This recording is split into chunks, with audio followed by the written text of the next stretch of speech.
Welcome to Pathology Snippets. Today we shall learn about infectious mononucleosis. This is a lymphoproliferative disease caused by Epstein Barr virus. It is common amongst adolescents and young adults. Transmission is by transfer of virally contaminated saliva from person to person. Hence, it is also called the kissing disease. The virally contaminated saliva enters into the oropharynx and replicates within the epithelium. This then enters into the subepithelial lymphoid tissue like the tonsils, where they interact with the B cells that possess receptors for the Epstein Barr virus. The viral particles enters into the B cells and then spreads throughout the body via the circulation. The EBV-infected B cells mounts an immune response within the body. It can present as a latent infection within the long-lived memory B cells. Or it can lead to polyclonal activation and proliferation of the B cells, which eventually causes secretion of antibodies. The first class of antibodies to be produced following an infection is the IgM group of antibodies, which is followed by production of the IgG class of antibodies. There is also activation of the CD8 positive T cells, which keeps a check on the polyclonal activation of the B cells. These activated CD8 positive T cells are seen in circulation as the atypical lymphocytes, which characterizes the disease. There is also presence of lymphadenopathy, hepatomegaly, and splenomegaly secondary to this proliferated lymphocytes. The clinical manifestations in infectious mononucleosis is variable. There is a phase of prodrome in the first 3 to 5 days, wherein the patient presents with malaise, fatigue, myalgia which is mild in nature and confined to the neck and the upper back, and also headache.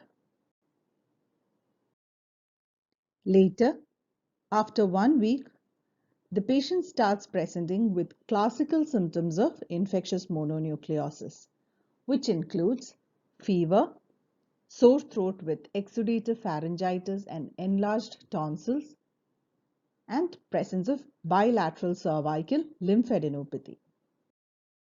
As you can see in this chart, not all cases present with the clinical manifestations which are classical of infectious mononucleosis. The most commonly seen manifestations are that of malaise, fatigue, anorexia, followed by presence of sore throat, dyspnea, sweats, and nausea. Patients may also present with headache, chills, myalgia, or cough. Similarly, coming to the clinical signs, lymphadenopathy, fever, and splenomegaly are the most common signs seen, followed by presence of pharyngitis and tonsillitis. A minor proportion of patients present with skin rashes, periorbital edema, palatal exanthema, and jaundice. The laboratory findings that characterize the disease is the presence of moderate leukocytosis, which is comprised of absolute increase in lymphocytes of more than 50% and increase in presence of atypical lymphocytes of more than 10%. Thrombocytopenia is a common finding.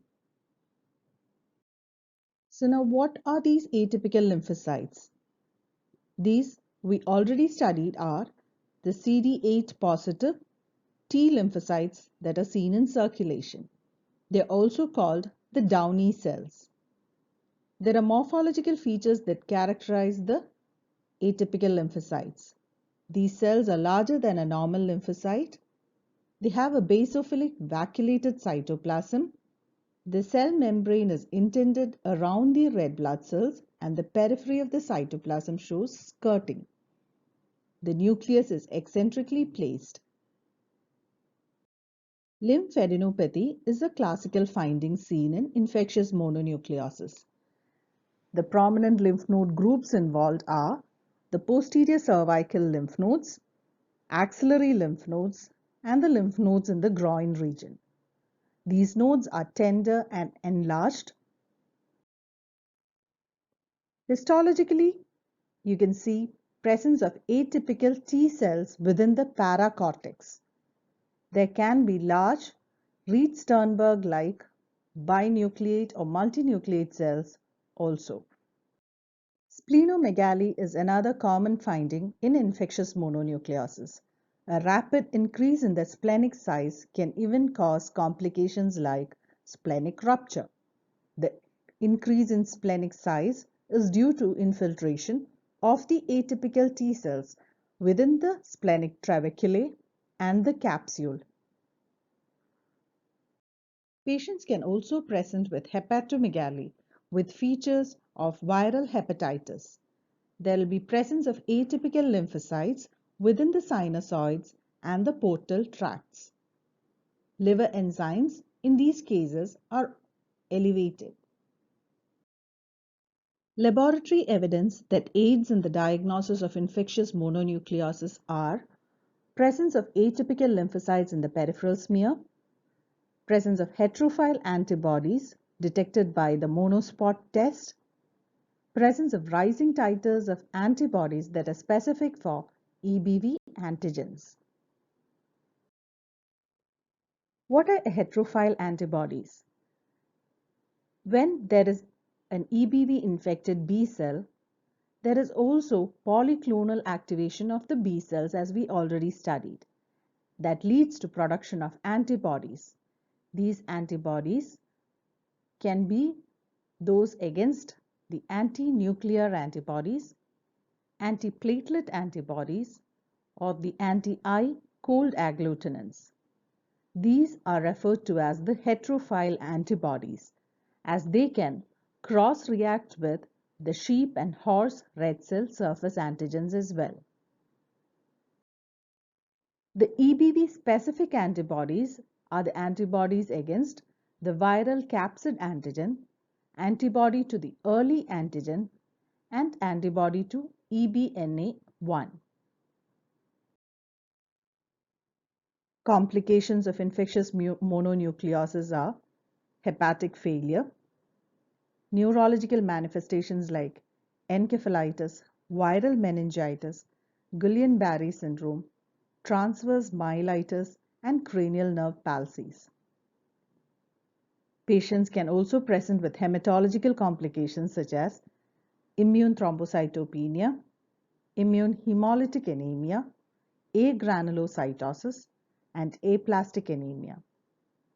Rapid increase in the splenic size can also lead to splenic rupture. Epstein Barr virus is a transforming virus. It can lead to lymphoproliferative diseases or other neoplasms. It is more common in individuals that lack a proper T-cell mediated immunity. We already studied that a T-cell mediated immunity is essential to keep a check on the B-cell proliferation. This can follow an acute infection, or it can follow reactivation of a latent infection within the individual. So this is just a repetition of what we already studied.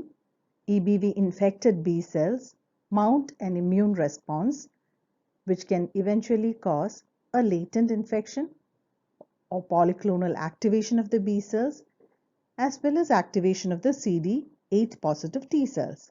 In individuals where there is reactivation of the latent infection, or when you have deficiency of the CD8 positive T cell response, there will be uncontrolled proliferation of the B lymphocytes.